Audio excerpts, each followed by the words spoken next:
kita berkuasa oleh nama-Nya.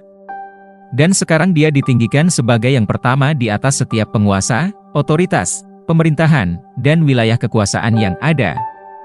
Dia bertahta dengan mulia atas setiap nama yang pernah dipuji, tidak hanya di dunia ini, tetapi di dunia yang akan datang. Efesus 1 ayat 21 TPT. Saat engkau mempelajari kitab Yesaya, Daniel, Yehezkiel, Zakaria, Amos, Hosea, dan kitab Wahyu, serta 1 dan 2 Tesalonika, engkau akan mendapatkan kejelasan tentang garis waktu Tuhan dari penciptaan hingga pendirian kota surgawi, Yerusalem baru. Kitab-kitab ini memberitahu kita tentang berbagai pemerintahan dunia yang memerintah dunia saat kesempatan diberikan kepada mereka oleh Tuhan. Kerajaan-kerajaan ini memerintah bangsa-bangsa dan kerajaan-kerajaan selama ribuan tahun hingga zaman gereja.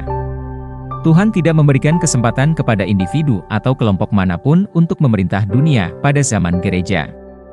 Sebaliknya, Dia menetapkan nama Yesus Kristus sebagai nama yang olehnya segala sesuatu dapat dilakukan secara sah di dunia ini, sejauh menyangkut surgawi.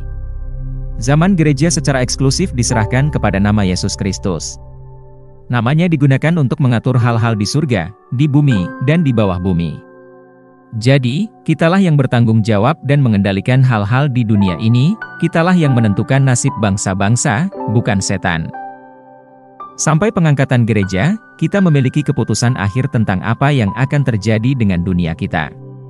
Tuhan menjadikan kita bagian dari kodrat ilahinya, kita adalah anggota jajaran surgawi, dan dalam namanya, kita menetapkan kembali warisan yang khusus.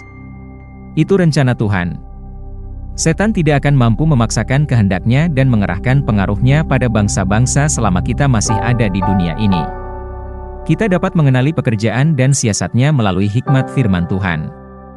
Dan dengan otoritas kita dalam nama Yesus, kita mengusir setan dari bangsa-bangsa dan menegakkan kebenaran Tuhan kita Yesus Kristus. Mari kita berdoa.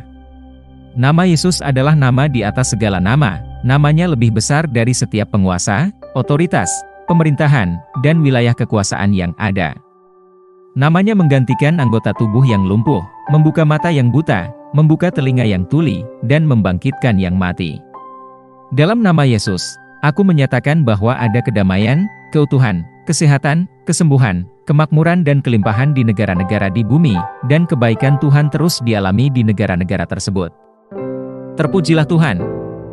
Ayat renungan hari ini terdapat dalam Kolose 2 ayat 10, Ibrani 1 ayat 4, Wahyu 17 ayat 14, Filipi 2 ayat 9-11.